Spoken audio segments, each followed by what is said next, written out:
I'd like to talk this week about the most interesting news story in the media, which is the budget debacle that's taking place in Madison, Wisconsin. It seems to me that this what's absent from this political debate is some basic understanding of economics.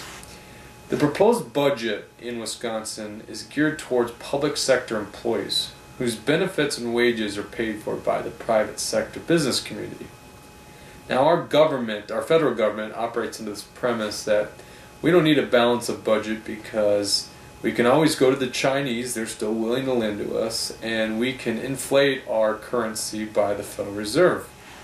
However, Wisconsin is constitutionally bound to balance its biennial budget. Now when that happens, the governor basically has two options. First of all, he can make budget cuts or propose budget cuts to the legislature, which are usually pretty difficult because people get accustomed to current spending levels. His second option is to raise taxes on the taxpayers in the state. Now by lifting the tax rate, it usually creates some immediate tax receipts into the state coffers. However, the long term, it usually does the opposite. You see, the freedom of the private sector business community in America is what drives our economy.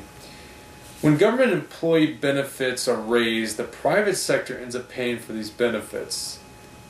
Now, I would like to use an example here to explain this point.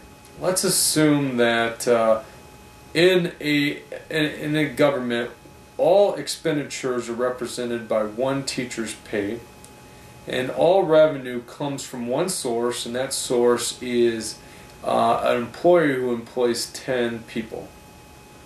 Now if that teacher demands a wage increase of 10%, the business owner is then forced to surrender basically the same amount in the form of taxes paid.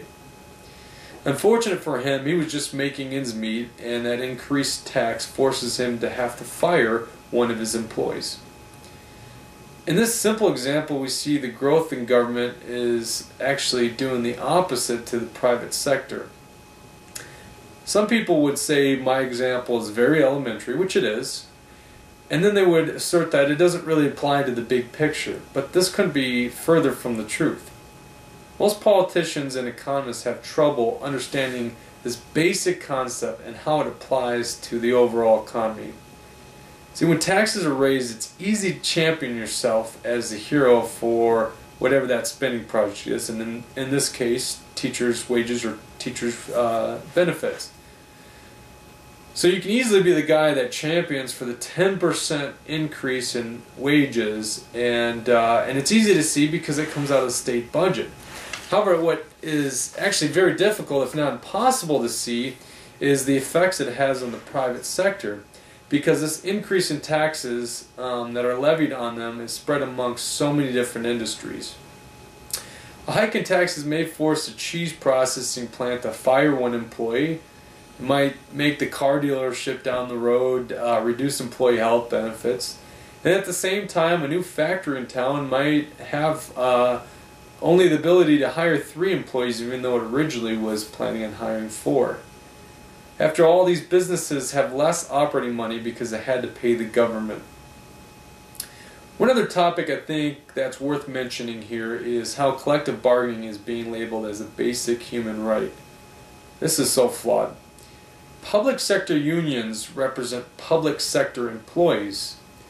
Their goal is to seize more power or more benefits or more money for their employees, which is done by higher taxation. So really what they're doing is representing the government. Our country is based off the protection of individual liberties from the government. Public sector unions do not represent individuals. What they do is they represent the public sector. Let's not get this confused with the people's right to form unions in the private sector and to collectively bargain their private sector employers. That is completely different and separate from this issue. Well, that's basically all I wanted to talk about today. Thanks for listening in, and remember to always let your voice be heard and celebrate your liberties always.